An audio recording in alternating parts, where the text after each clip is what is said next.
वालेकुम सर। जी आइए, good afternoon sir. Good afternoon. बैठिए। Thank you sir. ये मिस्टर फिरोज आलम जी और फिरोज आलम, जी जे है कि जेड है, ज है कि ज है? सर, जेड आना चाहिए था लेकिन बाय मिस्टेक फैमिली की तरफ से होगी थी शुरू में, उसकी वजह से सर जे है। मैं इसको फिर अब जे ही लिखता हूँ सर। चलिए, आप तो पुलिस में, मुझे बताइए, अगर आप अपना नाम बदलना चाहें तो प्रक्रिया क्या है? सर यूनिवर्सिटी से बदलवाना पड़ेगा अगर प्रॉपर चैनल का यूनिवर्सिटी इस्तेमाल से करें। क्यों बदलवाना पड़ेगा? यूनिवर्सिटी से तो विद्यार्थियों को बदलवाना पड़ता है। सर फिर मार्कशीट वगैरह में बदलवाना पड़ेगा ना पूरी तरीके से। अच्छा, शायद यही होगा। शायद है, आपको निश्चित तौर पे नहीं पता है। तो फिरोज, आप, मैं देख पा रहा हूँ कि मूलतः उत्तर प्रदेश से हैं, ठीक है? जबकि अभी फिलहाल आप दिल्ली में हैं और आप दिल्ली पुलिस में एक कांस्टेबल हैं। जी आपने हिंदी साहित्य विषय लिया है। ये सब वे जानकारी हैं जो मेरे पास मौजूद है। जी आप इन जानकारियों में कुछ इजाफा करना चाहेंगे, कुछ बढ़ाना चाहेंगे कि जो आप चाहते हैं कि बोर्ड मेंबर्स को पता लगे? सर, जो जॉब है मेरी सर 2010 से है मैं दिल्ली पुलिस में, और जो ग्रेजुएशन मैंने करी है सर वो हिस्ट्री, पॉलिटी और इकोनॉमी से करी है। उसके बाद मैंने पोस्ट ग्रेजुएशन इकोनॉमिक्स उसमें हिंदी लिटरेचर में करा है सर। अच्छा, तो हिंदी साहित्य आपका मूलतः विषय है, पुलिस बल में आप लगातार हैं। जी चलिए, तो साहित्य पे थोड़ी बातचीत करते हैं, उसके बाद फिर मेरे कलीग्स आपसे बातचीत करेंगे। मुझे बताइए कि अगर हम प्रेमचंद पे थोड़ी देर रुके हैं, तो प्रेमचंद पुलिस को लेकर या पुलिस बल को लेकर अपनी कहानियों या उपन्यासों में क्या राय रखते हैं? सर, उनकी एक कहानी है ईदगाह। उसमें सर एक बच्चा हामिद है, वो अपने फ्रेंड सर्कल में बात करते हुए जिक्र करते हैं पुलिस का कि अरे जनाब, आप नहीं जानते, पुलिस वाले ही हैं जो रात में चोरी कराते हैं। और सेकंड सर, जब गोदान को हम पढ़ते हैं तो उसमें भी एक जगह जिक्र आता है कि धनिया जो हैं वो पुलिस वालों से इसलिए लड़ रही हैं कि पुलिस वाले मिलकर पंचायत के साथ में रिश्वत मांग रहे हैं उनसे। ठीक है, तो कुछ ऐसा जिक्र करा है मतलब प्रेमचंद ने सर। तो प्रेमचंद के कथा साहित्य में जो पुलिस का रूप दिखाई देता है, जाहिर है कॉलोनियल पीरियड की पुलिस है, अंडरपेड पुलिस थी, पुलिस रिफॉर्म्स नहीं हुए थे, तो प्रेमचंद के पास ऐसा मानने की वजह मौजूद थी समाज में। लेकिन आपको लगता है कि खासतौर से उत्तर प्रदेश की अगर हम बात करें तो वहाँ छवि में कुछ खास बदलाव हुआ है, या अभी भी पुलिस वही है जिसके बारे में लोगों की राय है कि रात को चोरी कराते हैं और सुबह पुलिस पकड़ने का अभिनय करते हैं? जी सर, उस समय से तो सर काफ़ी बदलाव हुआ है यूपी पुलिस में भी। आज के समय जो यंग जनरेशन स्पेशली जा रही है, वो उनका कम्युनिकेशन स्किल अच्छा होता है, और जो करप्शन के प्रति उनका इतना ज़्यादा रुझान नहीं है यूपी पुलिस में, और वो काफ़ी सेंसिटिव होते हैं जेंडर, कास्ट या कम्युनल को लेके। यूपी पुलिस में भी सर देखा गया ये चीज़। ठीक है सर। फिरोज, आप काफ़ी लंबे समय से काम कर रहे हैं एज ए कांस्टेबल। आप आईपीएस क्यों नहीं बनना चाहते? आईएएस को फर्स्ट प्रेफरेंस क्यों दिया आपने?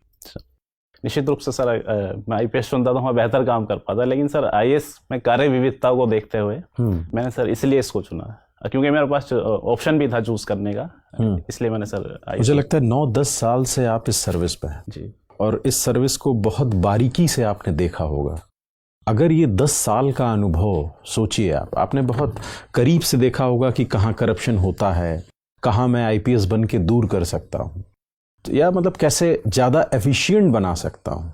तो फिर आईपीएस क्यों नहीं बन रहे हैं मतलब आप? सर आज के समय में सर मल्टी डायमेंशनल वर्ड है, अगर मैंने वहाँ से अनुभव लिया है तो मैं किसी भी जगह उसका यूज़ कर सकता मैं हूँ। वही कहना चाह रहा हूँ जी कि स्पेसिफिकली आप किसी एक जगह बहुत बढ़िया काम करना चाहते हैं, क्यों आप अपने को हर जगह बिखेरना चाह रहे हैं? सर, जो मुझे अनुभव यहाँ से मिला है कि करप्शन और किस प्रकार करते हैं, पब्लिक डीलिंग किस प्रकार सकते हैं, या लीडरशिप क्वालिटी जो मैंने अपने एसीपी डीसीबीज की देखी है। अच्छा, एफआईआर और एनसीआर में डिफरेंस क्या होता है? जी सर, एनसीआर जो होता है वो नॉन कॉग्निजेबल ऑफेंस के लिए होती है एनसीआर, और जो एफआईआर होती है सर वो कॉग्निजेबल ऑफेंस के लिए होती है। क्या डिफरेंस होता है कॉग्निजेबल और नॉन कॉग्निजेबल में? सर, कॉग्निजेबल ऑफेंस होते हैं जैसे रेप, मर्डर, हत्या, जो गंभीर अपराध होते हैं, और जो छोटे मोटे अपराध होते हैं सर, जैसे गंभीर या संज्ञेय? हाँ, संज्ञेय अपराध सर। दोनों में अंतर आप कर पा रहे हैं? जी कर पा रहे हैं अंतर आप मतलब? जी जी थैंक। फिरोज, आप पिलखुआ से आते हैं, पिलखुआ हापुड़ है ना? जी वहाँ से कोई हिंदी के चर्चित नाम कौन है? सर, कुमार विश्वास जी हैं वहाँ से। उनको आप कवि मानते हैं? हाँ सर, कवि मानता हूँ। किस मतलब हिंदी लिटरेचर के आप स्टूडेंट हैं, किस क्राइटेरिया पे वो कवि हैं? सर मैं उनको मंचे कवि मानता हूँ सर। मंची कवि मानते हैं, साहित्यिक कवि ऐसे नहीं मानते? जिनको पाठ्य पुस्तक में रखा जाए? हाँ, मैं मंचे कवि मानता हूँ उनको, श्रृंगार रस के मंचे उनकी कोई किताब आपने पढ़ी है? नहीं सर, किताब नहीं पढ़ी, बाकी बस 2 किताब उन्होंने लिखी हैं, उनको सुना है और देखा है, बस पढ़ी नहीं मैंने। आप उनसे प्रभावित भी रहते हैं? कुछ मायनों में मैं प्रभावित हूँ। किस मायने में? सर उनकी जो जिंदा दिली है स्पेशली, मैं उससे काफ़ी प्रभावित हूँ। अच्छा, जिंदा दिल्ली स्टेज पर जो दिखती है उनकी, वही ना? हाँ, स्टेज पे भी, और शायद मुझे लगता है कि जब वो अपनी लाइफ, जैसे अभी उनके पे एपिसोड बने थे, पिलाखुआ में शूट हुए थे वे, उसमें भी काफ़ी मुझे लगा कि हाँ, से सीखने का बहुत कुछ है उनसे हमारे पास। ठीक है, हम लोग आते हैं विषय वस्तु पर। ये बताइए कि मेरठ के इलाके में गन्ना ज़्यादा उगाया जाता है, ऐसी कौन सी भौगोलिक परिस्थितियां हैं जिससे मेरठ गन्ने के लिए ज़्यादा उपजाऊ हो जाता है? सर गन्ने के लिए एक तो मृदा उपजाऊ चाहिए, सेकंड जो सिंचाई की व्यवस्था प्रॉपर चाहिए, थर्ड जो चाहिए वो तो ठीक है, लेकिन मेरठ में क्या क्या है इसमें से? सर एक तो गन्ना मिल्स आसपास काफ़ी ज़्यादा हैं, इसलिए तो गन्ना मिल तो इसलिए है क्योंकि गन्ना है ज़्यादा। जी जी। हाँ, गन्ना क्यों है? सर उपज गन्ने की पैदा करने के लिए जो भौगोलिक परिस्थितियाँ चाहिए सर, वो अनुकूल हैं वहाँ पर। तो ये मेरठ में अनुकूल है, उत्तर प्रदेश में और कहीं अनुकूल नहीं है? नहीं सर, उत्तर प्रदेश में और जगह भी हैं सर गन्ने की, पूर्वी यूपी में भी होता है गन्ना, इतनी तादाद पर नहीं होता जितनी डेंसिटी यहाँ पर तो है। यही तो कारण मैं पूछना चाह रहा हूँ आपसे। अच्छा ठीक है, ये बताइए कि दिल्ली के आसपास जो इंडस्ट्री आप देखते हैं, किस तरह की इंडस्ट्री है ये? सर एमएसएमई सेक्टर ज़्यादा है इधर, और इंफॉर्मेशन टेक्नोलॉजी आईटी सेक्टर ज़्यादा है सर आसपास में। क्या कारण है आईटी सेक्टर का दिल्ली में होने का, क्या कारण है? सर इजीली जो मैन फोर्स है वो अवेलेबल हो जाती है, और लाइट व्यवस्था, इंफ्रास्ट्रक्चर। आपको लगता है कि आईटी इंडस्ट्री के लिए मैन फोर्स का होना एक आवश्यक शर्त है? सर स्किल मैन फोर्स तो चाहिए ही। वो तो इंडस्ट्री जहाँ रहेगी मैन फोर्स तो वहाँ जाएंगे, सॉफ्टवेयर कंपनी का तो नियम यही है। एनसीआर में सर जो रूल्स हैं, सबसे अधिक मैन फोर्स तो बिहार और उत्तर प्रदेश से जाते हैं इंजीनियर बन के जी, लेकिन कंपनियां तो बेंगलोर में होती हैं जी। फिर सर गवर्नमेंट की कुछ पॉलिसीज भी हैं एनसीआर में, तो क्या है? एनसीआर की डेवलपमेंट को लेके कुछ टैक्स। आईटी इंडस्ट्री के लिए क्या पॉलिसी है सर एग्जैक्ट उसके बारे में पता नहीं। फिरोज, अभी जब आप सर से बात कर रहे थे तो मैन फोर्स यूज हो रहा है, वुमेन फोर्स नहीं होता? मैम सॉरी, वुमेन फोर्स भी होता है, लेकिन वुमेन फोर्स भी होता है। जी जी। तो फिर यूज क्यों करते हैं मैन फोर्स? मैम शब्द ऐसा ही बना हुआ इसलिए मैंने यूज कर दिया। तो शब्द को ही तो बदलना है, तभी तो सोच बदलेगी। जी जी, बदलना चाहिए। बदलना चाहिए। तो मुझे बताइए कि आप इस्लामिक कम्युनिटी से आते हैं, उस कम्युनिटी में वुमेन का स्टेटस कैसा है? मैम लिटरेसी रेट काफ़ी कम है वुमेन का, और जो पूंजी की जो मालिक हैं वो भी काफ़ी कम है वुमेन, और जो सोशली या इकोनॉमिकली काफ़ी वीक स्टेटस है उनका। क्या वजह है इनकी वीक स्टेटस होने की? मैम सोसाइटी का जो माइंडसेट है वो महिला, मैं सोसाइटी इन जनरल की बात नहीं कर रही, मैं पर्टिकुलरली इस्लामिक मुस्लिम कम्युनिटी की बात कर रही हूँ कि उस कम्युनिटी में क्यों स्टेटस कम है? मैम जो वुमेन है स्पेशली उनके लिए मॉडर्न एजुकेशन की सुविधाएं नहीं देते मुस्लिम कम्युनिटी, केवल इस्लामिक एजुकेशन तक ही उनको सीमित रखते हैं, और वहाँ से उनके लिए रोज़गार के साधन नहीं खुल पाते। सेकंड, उनको पर्दा प्रथा के लिए मजबूर करा जाता है कि वो पर्दा प्रथा में रहें, इस कारण भी वो आगे नहीं बढ़ पाती हैं। तो ये माइंडसेट कब चेंज होगा कि पर्दे से बाहर आना है? मैम जैसे सोसाइटी मॉडर्न एजुकेशन की तरफ बढ़ेगी, धीरे धीरे चेंज होता चला जाएगा। सोसाइटी एजुकेशन की तरफ बढ़ेगी। अभी एक मतलब कंट्रोवर्सी कहें या ट्रोलिंग कहें, ए आर रहमान की बेटी हैं, वो पर्दा रखती हैं, पढ़ी लिखी होंगी, ठीक ठाक पैसे वाले होंगे ए आर रहमान, वो बाय चॉइस करती हैं पर्दा, तो उन लोगों को मतलब वहाँ पे फिर कहाँ कमी रह गई? मैम उनका स्टेटमेंट आया था खदीजा का, उनकी बेटी का, उन्होंने बोला कि मैं बाई चॉइस रखती हूँ। बाई चॉइस कोई रख रहा है तो हमें कोई परेशानी नहीं है, परिधान की स्वतंत्रता है उनको, जो भी वो पहनना चाहती है, लेकिन अगर फोर्स करा जा रहा है तो बहुत गलत है। कई बार उन्होंने तो बाई चॉइस रख लिया, लेकिन कई बार मजबूर करा जाता है कि तुम मुर्गा ओढ़ के जाओगी या स्कार्फ बांध के जाओगी। ईरान में भी हो रहे हैं प्रोटेस्ट कि हमें स्कार्फ नहीं बांधना, लेकिन फिर भी मजबूर करा जा रहा है उनको। ठीक है, एक और टर्म जो यूज़ होता है वो है फतवा पॉलिटिक्स, ये क्या होता है? मुफ्ती के द्वारा फतवा जारी कर दिया जाता है कि जो भी व्यक्ति शरीयत के अनुसार नहीं चलता उसके खिलाफ फतवा जारी कर देते हैं। लेकिन भारत एक कॉन्स्टिट्यूशन से चलने वाला देश है, यहाँ पे फतवे की कोई वैल्यू नहीं है। केवल उन देशों में फतवे की वैल्यू होती है जहाँ जो शासन है वो शरिया के अनुसार चलता है। पर यहाँ तो हिंदुस्तान में भी हम आए दिन देखते हैं कि इमाम जो हैं वो कभी बोल देते हैं, फतवा जारी कर देते हैं लड़कियों के पहनावे को लेके। सानिया मिर्ज़ा के अगेंस्ट हुआ था, ठीक है, तो फिर क्यों, अगर उनकी कोई वैल्यू ही नहीं है तो फिर क्या देने का फ़ायदा फतवा। मैम वो कर देते हैं केवल अपनी लीडरशिप दिखाने के लिए, लेकिन उसका कोई मायने नहीं है भारत में। भारत में कॉन्स्टिट्यूशन के अगर दायरे में आप चल रहे हो तो आपको फतवे से डरने की ज़रूरत नहीं है किसी को भी। ठीक है, आप यूपी से आते हैं और अभी इंडिया का बजट भी आया है। यूपी की एक स्कीम है जिसको लेके नेशनल लेवल पे इम्प्लीमेंट किया जाने वाला है इस बजट के तहत। कौन सी वो स्कीम है? सॉरी मैम, पढ़ा नहीं है आपने, चलिए कोई बात नहीं, थैंक यू। फिरोज़, आप मुझे ये बताइए कि जो टर्की है ये लगातार भारत के खिलाफ बयान दे रहे हैं, इसके जो प्रेसिडेंट हैं एर्दोगन, और इन्होंने मतलब बहुत सारी आपत्तिजनक बात की है कश्मीर के मामले में। आपको क्या लगता है इनका क्या मंशा क्या है ऐसे बयान देने पर? सर एक मंशा इनकी ये है कि ये मुस्लिम वर्ल्ड की लीडरशिप प्राप्त करना चाहते हैं। इन्होंने अभी CAA पे बयान दिया, 370 पे बयान दिया। तो सर इनकी मंशा जो है वो ये दिखाना चाहते हैं कि मैं मुस्लिम का प्रतिनिधित्व करता हूँ। अच्छा, अभी मुस्लिम जो अगर अंतर्राष्ट्रीय स्तर पे बात की जाए तो किस देश के पास प्रतिनिधित्व है इसका, मुस्लिम समाज का?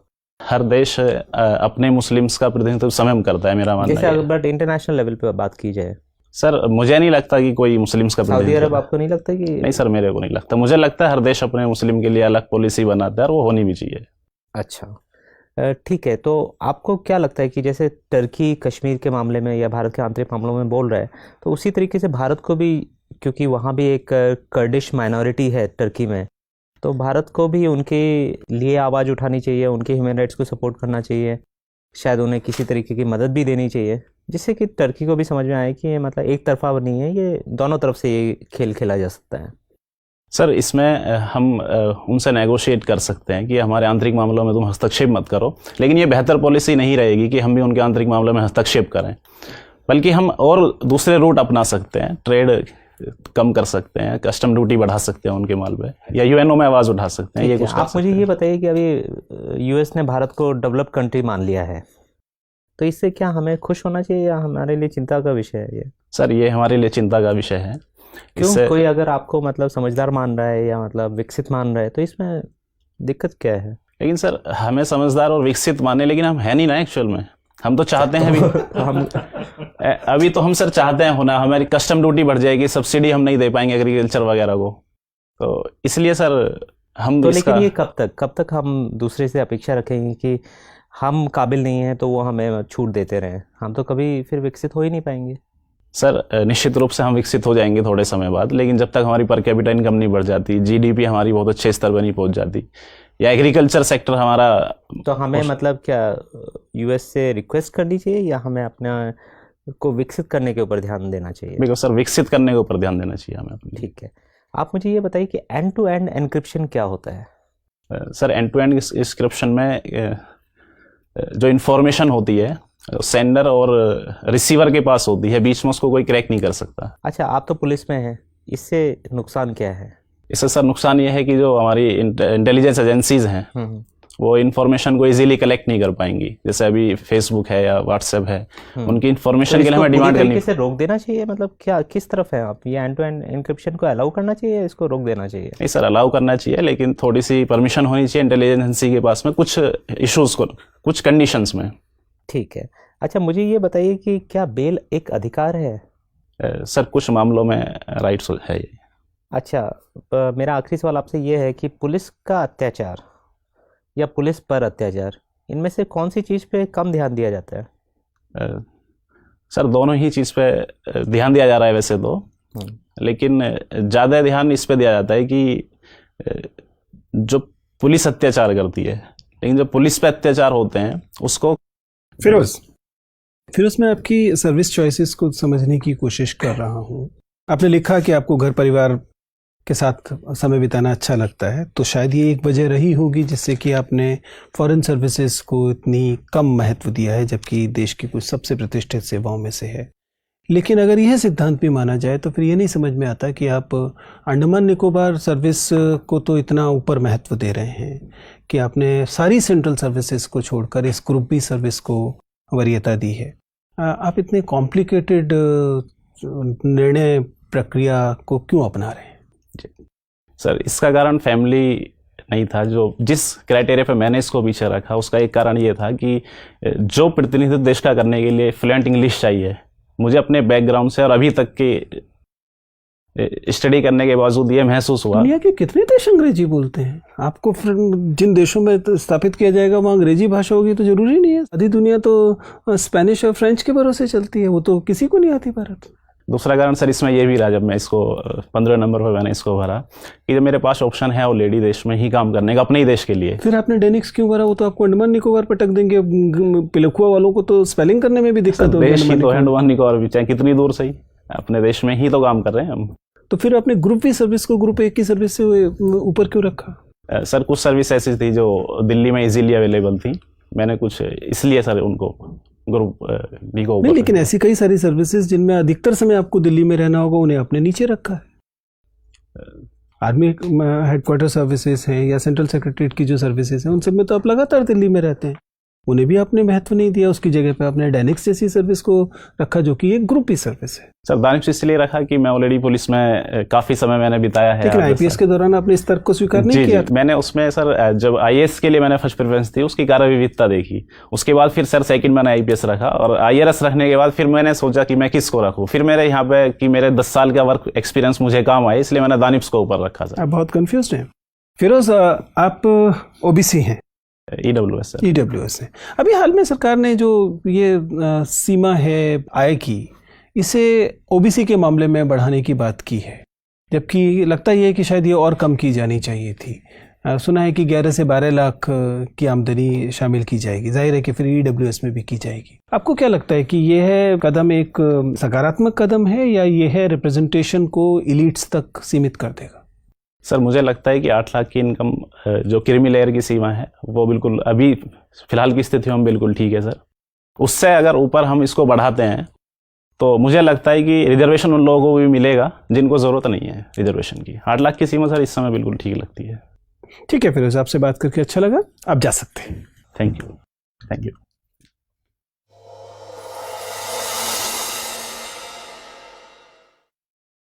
बैठिए फिरोज।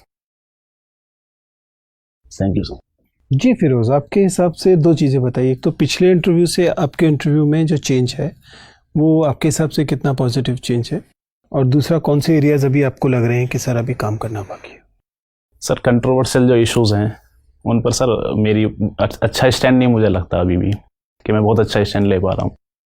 सेकंड सर अभी भी मुझे यूपी को लेके काफ़ी कम तैयारी है, तो मुझे उस पर सुधार करने की ज़रूरत है। फिरोज, मुझे आपका पिछला इंटरव्यू याद है, मुझे दो चीज़ें इसमें चिंताजनक लग रही हैं। पहली बात तो ये है कि आपका जो लर्निंग कर्व है, तब से अब तक सीखने का जो कर्व होना चाहिए, वो उतना पॉजिटिव नहीं दिखाई दे रहा है जितना मैं उम्मीद कर रहा था। आप समझ पा रहे हैं मेरी आपत्ति क्या? मैं ये नहीं कह रहा कि आपका इंटरव्यू खराब है, इंटरव्यू अच्छा जा रहा है, बैठ ठीक से रहे हैं, आप स्माइल अच्छे से कर रहे हैं, आपके बोलने का अच्छा है। पहले ही आपको बताया कि बोर्ड मेंबर्स आपको लेकर बहुत एक्साइटेड होंगे, considering that a constable trying to become a IAS officer. जिस तरह की हार्डशिप्स होती हैं उसके साथ में आपने काम किया, उसको लेकर एक बोर्ड मेंबर्स पॉजिटिव होंगे आपके साथ। और लेकिन ये सब बातें पिछले इंटरव्यू में भी थी, ठीक है ना? तब से अब तक आपका जो लर्निंग दिखाई देना चाहिए था, एक आध जगह को छोड़कर बाकी जगह पे वो अभी उतना प्रोमिनेंटली नहीं दिखाई दे रहा है। जिनमें से एक बात तो आपने खुद ही बताई कि जो कंट्रोवर्शियल या इन न्यूज़ जो विषय होंगे उन पर राय रखते समय आप ज़्यादा ईमानदारी दिखाने के चक्कर में लॉपसाइडेड व्यू दे रहे हैं। आप समझ पा रहे हैं? जी। आप ईमानदार राय देना चाहते हैं, जो कि देनी भी चाहिए, लेकिन ईमानदार राय देने के चक्कर में आप दूसरे पक्ष को के जो तर्क हैं उनको दे ही नहीं रहे। आप समझ पा रहे हैं? आप जिस सर्विस में पिछले 1 दशक से हैं, you should take pride in that service which you do.